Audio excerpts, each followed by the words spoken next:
Hello, my friends, and welcome back to the Brightworks and another match of Beyond All Reason. Today, what I've got for you is a match that was recently submitted over on the Brightworks Discord channel, which, of course, there's a link to down below in the description section. There's actually a lot of cool links down there. You should check that out if you haven't before. YouTube kind of hides the comment section, or the, the description section nowadays. I don't know why. Anyways, spawning here on the front line of the blue team as a Armada commander, we have none other than Timko Bob, 45 true skill, and this is a little bit of a disparity I wanted to acknowledge. Usually when I get some of these games, I'm a little bit hesitant to cast them, but there was sufficient convincing that this was a decent match, so I figured I might as well cast it regardless, but suffice it to say, 45 true skill leading the blue team right here, gonna be going up against 27 in red right here on the front line as well, and goes by the name of DB, also an Armada commander, also going into vehicles right here. Basically a mirror matchup between the red and blue. But yeah, wouldn't be fair of me not to acknowledge that there's definitely a little bit of an OS misalignment between the top of this game. Now that being said, everything else is fairly well in line. You can see kind of, you know, more or less it balances out after that, but there is definitely a little bit more experience, a little bit more open skill, and potentially a little bit higher value in the blue leader right here on the front lines, but maybe that just means it'll be a riveting game to watch. This is not a position that usually we see our blue player take, by the way. Usually when we see a high OS player playing glitters, especially playing in some of these lower ranked lobbies, usually they'll spawn in this back position right here where they can go for hard tech right off the gate, or they'll go over here in this canyon position where they can sort of tech behind a player and eventually get some T3 out on the field. So seeing a high level player on the front line like this, it's definitely pretty interesting. Timko Bob gonna be going for vehicles right here. Definitely wanted to check out this replay on my own for the fact that I need to learn how to play vehicles again. I've realized that I've leaned so heavily into bots, I've perfected bot play. I shouldn't say that. I've enjoyed bot play for so long that I suddenly realized I don't exactly remember how to play vehicles very efficiently. So I'm going to be watching Timko Bob specifically so that I can improve my game, and maybe you can glean something from it as well. Rovers come across the map right here from DB, going to be trying to get a little bit of value. They do sneak through the canyon pass into the cracks and crevices of Gravy Boy's base, where I'm sure they'll be thrilled to see no LLTs, no units, a couple of constructors, and all ripe for the blasting. Boom goes one mech, and I think it's only the first of a few.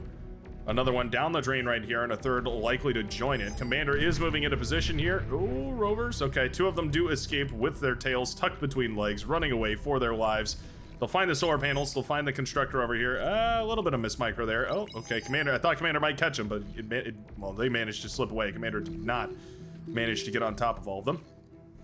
And not gonna get that green mech. Grunts will be produced in time by Pronope, or Pronope, the green commander, the cyan green, lime green commander.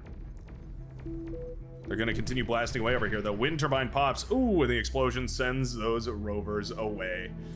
Gotta be so careful with those rovers. They are so liable to chain react and so liable to, or so susceptible to chain reactions, I wanna say.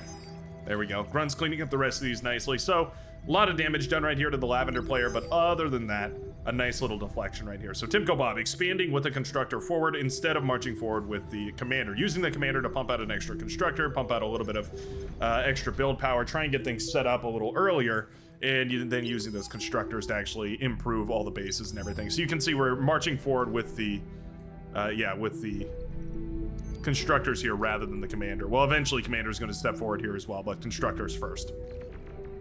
This is a little risky though, because expanding this fast and especially this naked, you do have the possibility that you're going to find yourself in a situation where 2 or 3 ticks moving across the map actually ends up killing significant portions of your economy. So maybe I wouldn't mind seeing a constructor falling behind and just plopping down an LLT or two, just 1 or 2 of them, just to make sure that these mechs are secure against that sort of run by. Make it a little bit more costly for the enemy to move forward here. Transport moving the commander forward right now.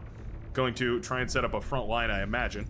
No LLTs here for Timko Bob. That is something I've noticed the best of the best tend to not go for, not lean so heavily into, is going for static defenses. They really rarely put those static defenses up, and if they do, they're very specifically placed. Like you can see this one is designed to deny this canyon route as well as this kind of edge right here where this 3.2 metal extractor is.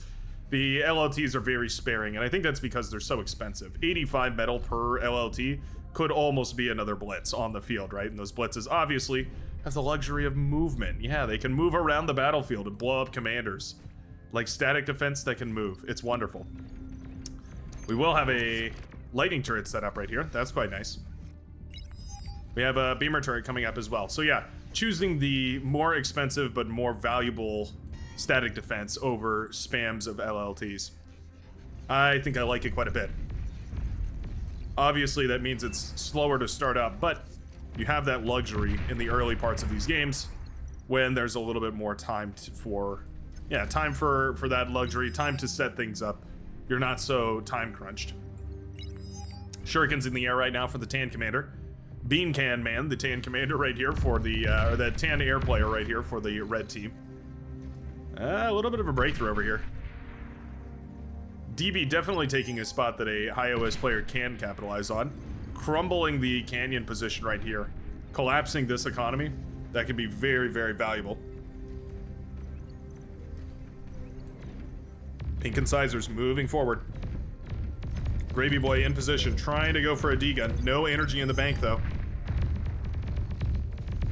Incisors slip through.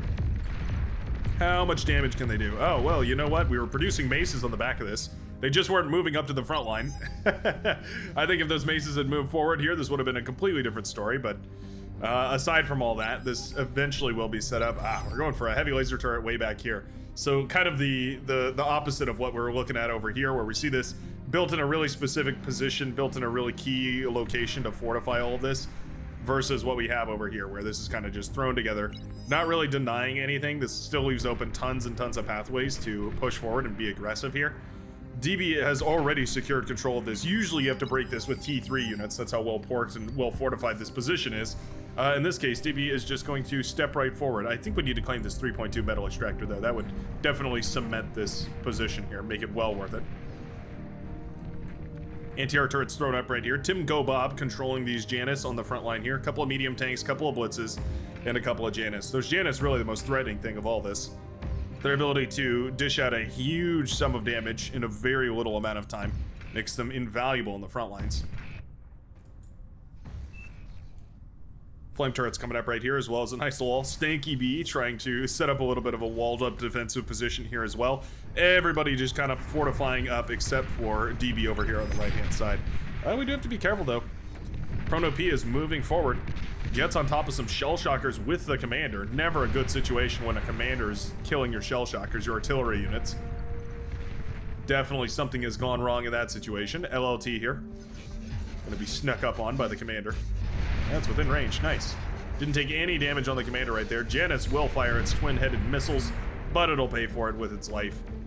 And just like that, with a single commander marching forward confidently, this has become quite a bit better for the blue team. Ooh.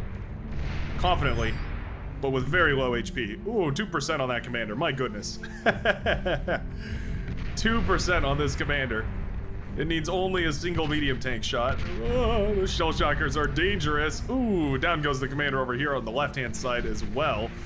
That's going to be our red team leader falling right there to a bunch of medium tanks. Aggression was prompted from the yellow commander because of the red commander falling. Prono P will make it out with his life, just barely managing to escape unscathed right here.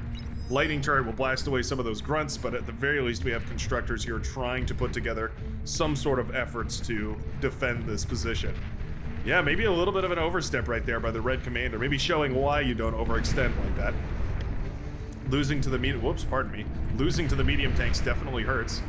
Timko Bob clearing some of this front line right now, just de-gunning apart all the walls just to open up some space. Not the worst idea. Buying space for those medium tanks to move around at. And using all this economy to go into multiple expansions all at once. We're expanding wind turbines all over the place. We've got constructors come up all over as well to help build everything. This is a fabulous looking economy right here for the blue commander. We've got quite a few constructors latched onto this lab too, but we're not actually producing anything. We're gonna wait for that T2 economy. Question is, what are we gonna do after we have it? Are we just gonna keep spamming out T1 medium tanks, or are we gonna eventually transition into some sort of T2? I mean, eventually you have to transition, but the question is, when do you want to make that call? Purple commander fell over here in the wreckage as well. Was it a commander trade? It might have been a commander trade. I might have misread that. That was a commander trade, I do believe, between the red and purple commanders. Most of that metal, though, going back to the pink commander, who's just been eating all this up very, very nicely. Bruh T2 cries out the red commander, hoping to get a T2 from the backliner player. For anybody that's curious, by the way, the unit economy has been fixed. They managed to get that up and running, so if you're interested in giving that a try, we did try it out on one of the live streams, and it worked out pretty nicely. Basically, it adds a little card. Oh, yeah, they have it right here. Not for sale. You toggle this, and it adds a little Bitcoin marker to the car or to the unit, and then you can shift click on the unit, and you can purchase it for the metal and energy value of that unit. It's great. It really is. Actually, I don't know if you need the energy value. It might just be the metal value. Maybe there's a way to toggle that. Most people don't really care about the energy of the unit. More so the metal. Heavy laser turret, getting some value over here. Gauntlet also getting some value over here. It's been brought to my attention that I oftentimes give gauntlets the seal of approval, despite disparaging them quite harshly. So take this as my official sign that gauntlets are garbage. Gauntlet wreckage here, 750 metal. Losing you a cool, what is that, almost 500 metal? Yeah.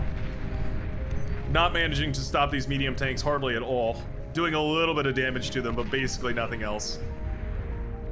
I would say maybe if that gauntlet were up here on this high ground, maybe over here on this high ground, maybe out here in the middle of the map. Maybe the value would have been there. But not quite yet, not quite this time. I had 3 versus me while cries out the blue commander. Going to be starting up a rattlesnake right here. Rattlesnake, a very cost-effective way of scaring back T1 units, but also could prompt a T1 all in. And there's definitely enough units right here to overwhelm these defenses. I think the fear of pushing into the blue commander is really keeping the brown and orange commanders at bay right now. Little do they realize that they could definitely push into this very efficiently. There goes that rattlesnake, firing away at whatever it can. Will it be able to get enough value in time? I'm not so convinced. Yellow commander falls over here, pushing into the defensive line of the purple commander. Timko Bob trying to reinforce this section as well. Red commander still holding presence over here on the right-hand side, but it's not as commanding as before. Gravy Boy still failing to capture this 3.2 metal extractor. Does hurt quite a lot. That is a lot of metal going back into your base. It's worth 2 other metal extractors, essentially. Super, super valuable. Timko Bob will eventually reclaim all this. Eventually being the key word here. The commander wreckage will actually be the last thing that he reclaims from this pile of corpses. I think that might be a misrally. Probably didn't mean for that to be the case, but it is. And here we go. Rattlesnake now firing away for a good long while. Already 11 kills to its name. So much better than the Gauntlet. There it goes. Getting a few more. Why not? Beautiful. Beautiful stuff. Oh, we're going to go for that forward T2 lap.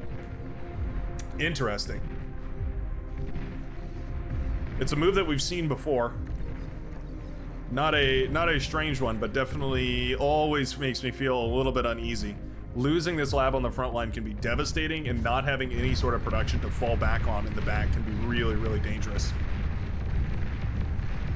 If anybody can do it, I think it's going to be our 45 OS True Skill hero. Or is it Open Skill? I believe it's Open Skill, actually. Pardon me. I make that mistake all the time. Anyways. Timko Bob, definitely, I believe. Oh, Commander in a little bit of trouble. Janus firing away whenever they can, though. Janus, essentially the anti-tank vehicle available to Armada. I guess Cortex doesn't really have one of those, do they? They have the Pounder, which is anti-swarm, but they don't have a good anti-tank unit. Commander falls. Janus, medium tank, thug army pushing forward right here. 4 on 2. Somehow there's more red players than there are blue. More units coming up all over the place. It's just good old-fashioned T1, but it's broken the lines right here. If we push forward right now, we have the opportunity to do tons and tons of damage. We need probably pit bulls. Yeah, I think some pit bulls wouldn't be the worst idea. Just throw them up on the front lines just to deny any units that linger a little too close. Lightning tank is going to be spammed out as well, and I think that's also an excellent option. Going to do fabulously against these medium tanks here. Get a nice little cinematic view of these lightning tanks scorching the battlefield with their lightning guns. Firing away at whatever they can. Shuriken in the air, also trying to paralyze whatever they can for the air player in blue. The cyan player here. There we go. Jaguar tanks cleaning this up quite nicely here. Timko Bob using that very, very nice economy that's also upgrading to T2, by the way, in order to pay for a lot of these more expensive units and eventually deflect a whole lot of this aggression.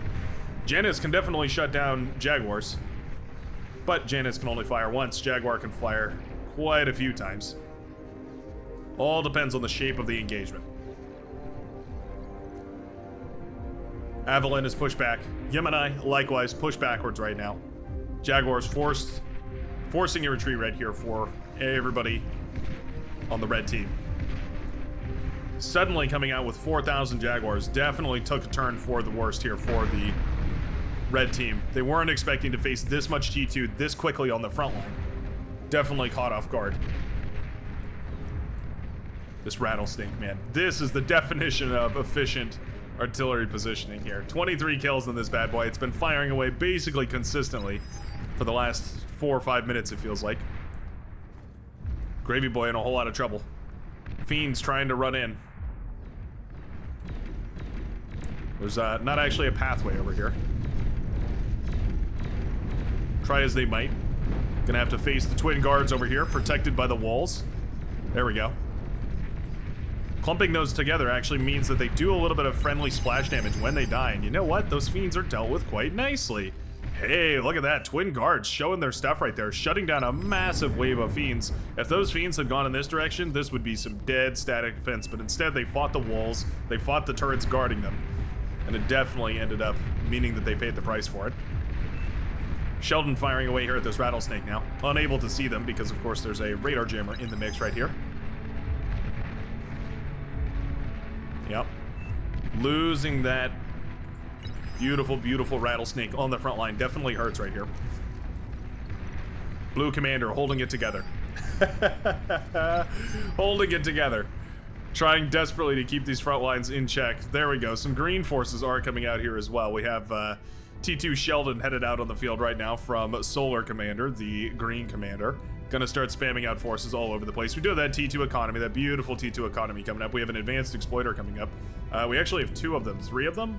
3 advanced exploiters in a row right here. Very expensive investment, but if there's a run by, you'll be glad to have them. I'm never sure how I feel about those armed exploiters, because it feels like planning for failure, right? You're glad when you have a plan for failure, but also planning for failure can sometimes bring about your own demise. What was the thing Uguay said? You often meet your destiny on the road you take to avoid it. That's the quote. That's the quote right there. Uguay Brightworks coming at you live. Heavy tank's gonna start production now. We have bulls coming out of the lab. Bulls quite sturdy, quite powerful, quite good. But man, the grunts are dangerous. Overwhelming the blue commander with swarms and swarms of units. There's just too much. Just too many units on the front lines right here. And our blue hero is going to be forced to pull back from the fronts. Construction turrets should start eating right away. Commander trying to send some reinforcements over in this direction. We do have the Sheldon firing away now. Trying to blast down those heavy tanks. It's not a quick process with the Sheldon. We need fiends and we need sumos. Those are really the ideal counters right here to heavy tanks. Oh. Commander moving in for the D-gun. Nice set of D-guns right there. Cleaves apart that entire army of Mauser, shutting down a huge portion of the T2 push right there. Very, very nicely done indeed. Blue Commander forced to the retreat now. Going to rebuild the T2 lab, put it in a position right next to all the build power in the middle of the base. We're going for fusion reactors right here. So much reclaim available though. Wow, this entire fortification over here. It's all juicy, juicy reclaim. Green Commander falls. Hey, some hounds decide to get engaged on the front lines here as well. Sheldon trying their best to keep it all together, but my goodness. This front line just went from bad to worse. This is nice. Couple of thugs marching forward right now. Trying to find some value wherever they can. Oh, those Banisher missiles hurt. They hurt pretty bad. Mauser firing away as well, yeah. If these were grunts and running forward at full pace, I think maybe they'd be able to get some value, but as it stands right now, T2 is going to eat up these maces like breakfast. Delicious, thank you, and do you have any more? What the hot pink and the brown players are saying in tandem here. Excited, thrilled to have a feast of T1 units to enjoy. Is that enough of the eating analogy? I guess I'll cut it off there. Anyways. Bulls out here for the brown, or for the purple player, pardon me. Trying to blast away some of this T1 as well. Doing a decent job at it. Shuriken in the air to try and shut down as much of this as possible as well. Banisher's definitely hurting. But here we go. Finally some fiends hit the battlefield. This is what we've been waiting for this entire time. Fiends finally getting on top of things, burning down those banishers while their missiles are on recharge, shutting down the radar jammers, popping a bunch of those heavy tanks, and scaring back some of those red commanders.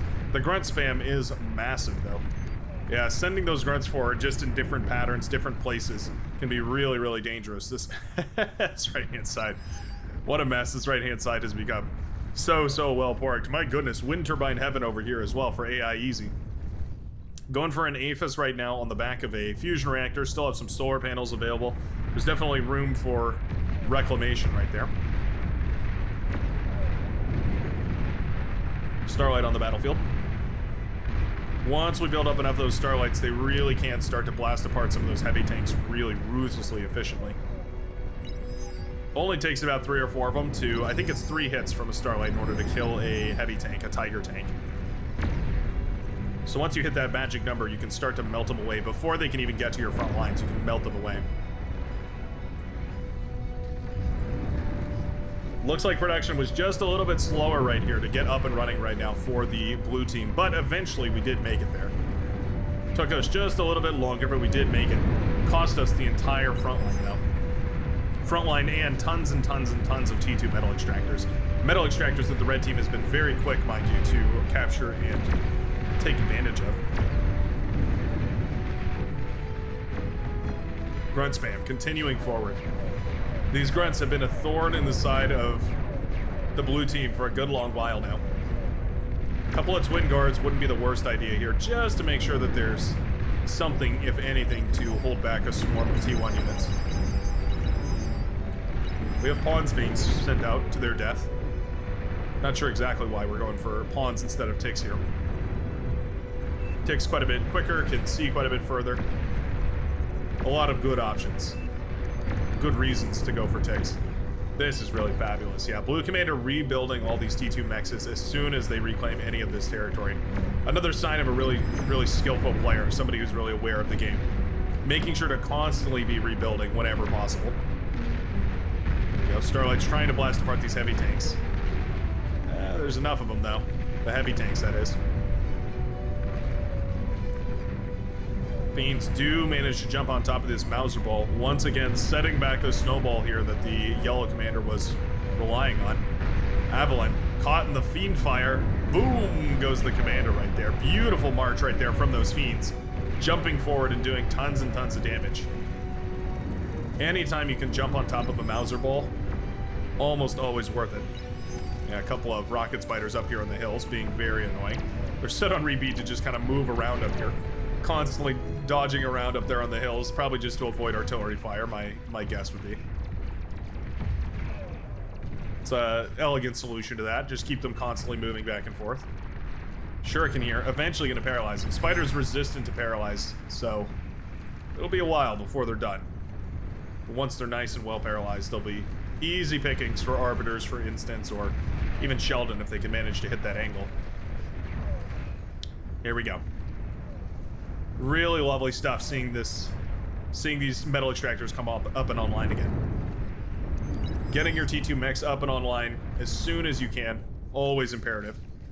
Blue Commander here going for an APHIS right now. We're generous. What does that mean?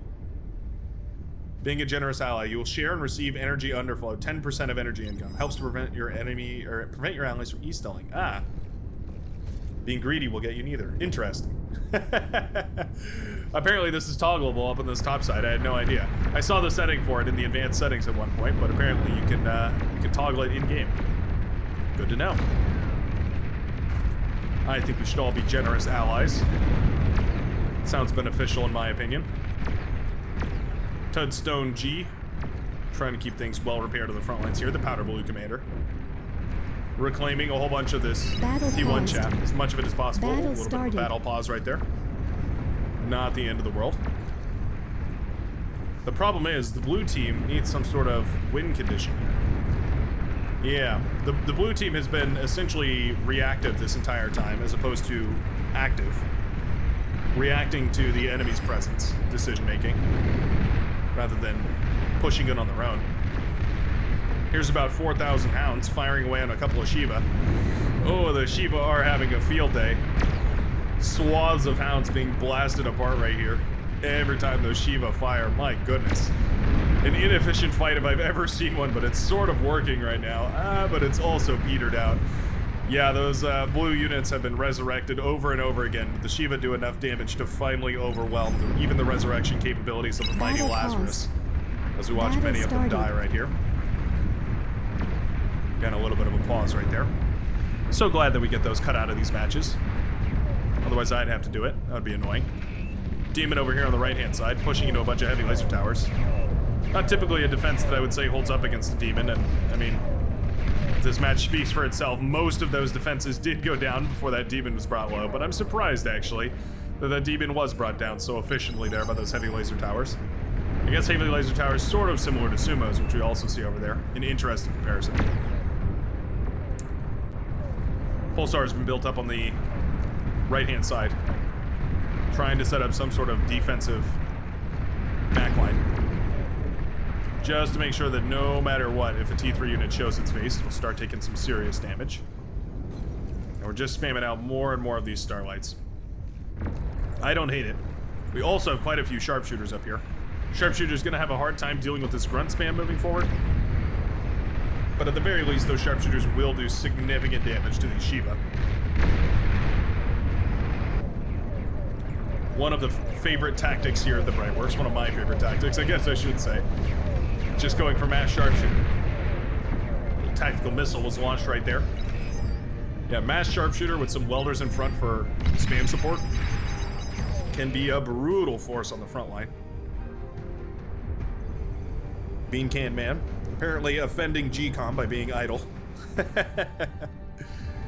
Latch the commander onto something, apparently the Maroon commander says. A sign of APM overflow is when you start to look around and see people coaching, right? Not a bad thing. I don't want to say it's a bad thing. Coaching your allies, definitely useful. Almost all the time. Ooh. T1 fighters realize that they're outclassed in the worst way possible. Flying into that T2 air wall and realizing that they've been well outmatched. Big bomber wave coming up though. Tons and tons of bombers being stockpiled right now. We have in grand total 20 bombers. We need fighters like there's no tomorrow. I think spamming out fighters right now would probably be the best decision. We are sending about 100 of them to the front line in a second. Gonna be tricky though. Obviously, best case scenario would be to park anti-air underneath your enemy's air wall, but that's easier said than done. Sharpshooters have made it to the front. Sharpshooter Starlight is an interesting composition. Very high alpha damage, very low fire rate. Means sufficient spam will break through their defenses. We've set up more and more rattlesnakes over here. I think pit bulls would have been a more economical decision. Single demon now making its way through. Gravy Boy in position for the D-gun. Are we paying attention? Do we have any APM to spare? Gravy Boy with the uncloaked commander. Oh, he sees it. Oh, and he runs. He flees. Oh no. Gravy Boy not going for the D-gun right now. Shuriken at the very least gonna paralyze this thing.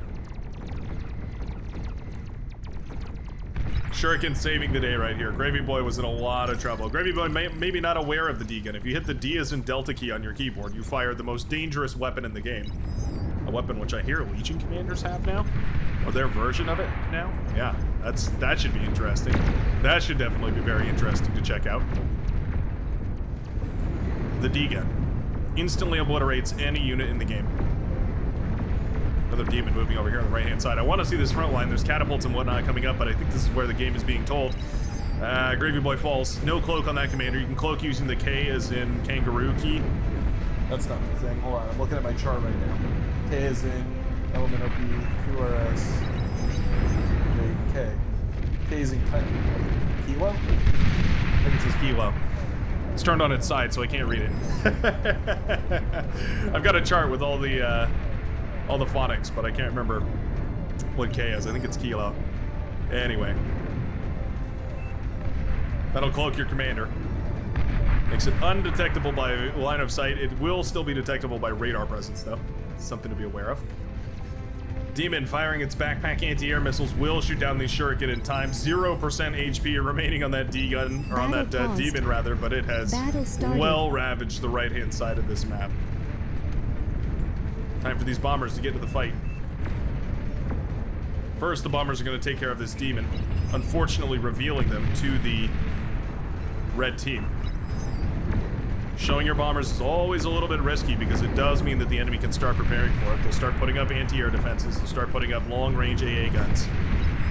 Those screamers, all that sort of stuff.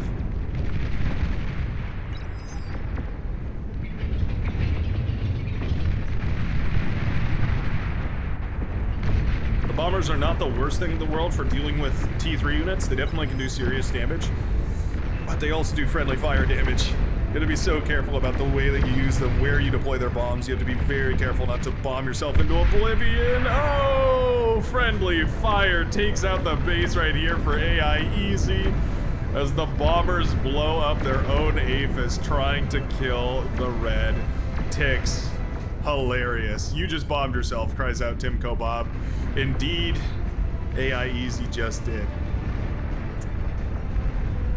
What an unfortunate moment right there for the Cyan Commander. What a hilarious moment for our red team leader. Managing to convince the bombers that the blue player had been saving up for a good long while here to blow up their own base, trying to defend it. Oh, and the friendly fire just doesn't stop. At some point, you have to think maybe you should turn these off of maneuver and just go park them in a corner somewhere, but not going to be the case here. Finally, a Juno missile lands over here to shut down the tick spam, so that's quite nice. Little too late, I do fear, but at the very least, eventually taking care of a lot of this. Oh, those are actually Juno missiles from the red team. Interesting. They're Junoing their own ticks, which is strange. Sharpshooters have not made any progress over here. I think if we had pushed forward with some welders and then followed up with the sharpshooters, we could have probably taken down all these T3 very efficiently. But such is not the case, and with this right-hand side fallen, this is always a sign of imminent defeat. It's gonna take a comeback miracle, a Christmas miracle, a summer Christmas miracle here for the blue team in order to make it back onto the field for this one. We have loads of Shiva being produced and sent over here to the right-hand side. Shiva, excellent siege units, not so great as assault units. Keeping them in the front just as skirmishing units, not really where they're meant to be. They're meant as more of like a breaking down barriers, shutting down big armies kind of a thing. Sharpshooters here in red, gonna start marching forward with the help of their spam. That's the idea. Get those sharpshooters into a fight. Demon is found here. Every sharpshooter that clicks their gun against the demon blows off significant portions of its HP. Sharpshooters, also affectionately called the hole puncher, the universal hole punch. If you see something you'd like to have a hole in it, the sharpshooter can accommodate you.